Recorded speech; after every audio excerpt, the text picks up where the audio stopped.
Hello, ladies and gentlemen, in the cold, very cold weather. Me and my lady here, we're going out for a little bit more social exposure, not too far away, because like you can see, it's kind of a rainy day, so we don't want to get caught up in the rain.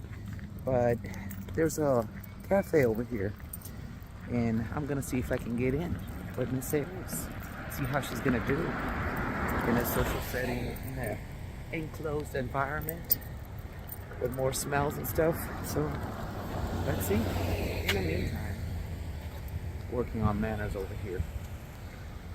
Thresholds are doors and passages, but in this stage right here, I want her to learn how to stop and sit, the auto sit. We do this all the time when we're walking up around. So if I stop, she stops. We're working on that later on today. It's e-collar intro. So why do we practice the auto sit? This is a crosswalk. See, the cars coming in and out, and she has to learn how to wait. So we're gonna cross a busy intersection here, and I don't want her jumping around and taking the lead. All she has to do is wait over here until I say it's okay, so we can move forward. So this is important. If you want to explore the real world with your dog, make sure it knows how to auto sit and hold it until you release them. So this spot's pretty close. Like I said, it's a little bit of a strip mall over here. There's a cafe here.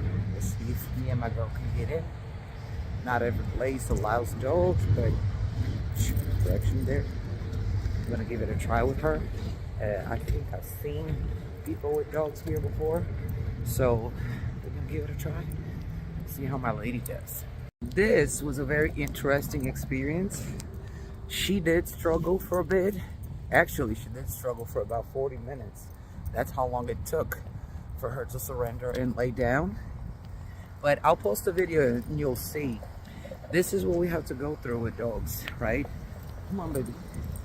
When they are learning social exposure and they're learning how to be in social settings, they are going to struggle, especially dogs that are not used to it, because it requires sitting still, not moving, and really dealing with everything that happens around them.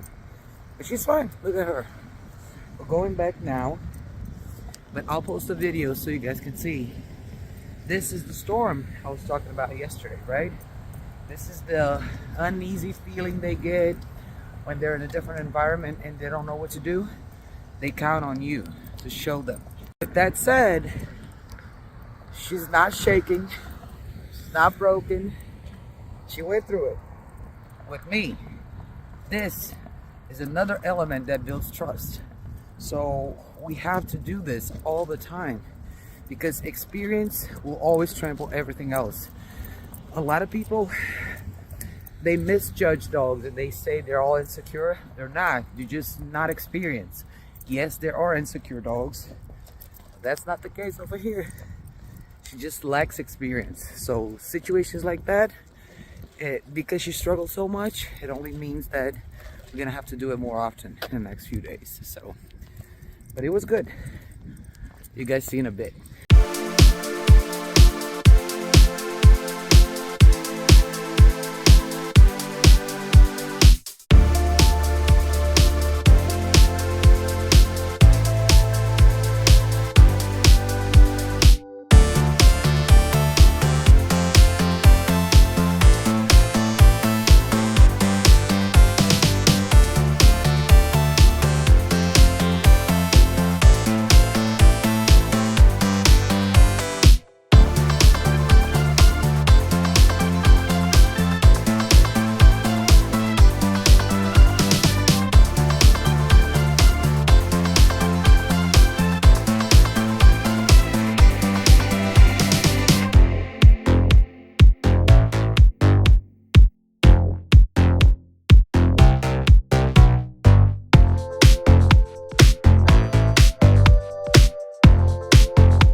mental challenges can really drain a dog.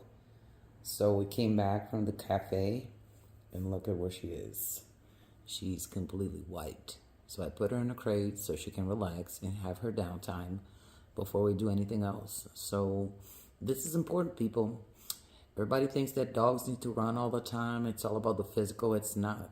The mental will literally wipe your dog out.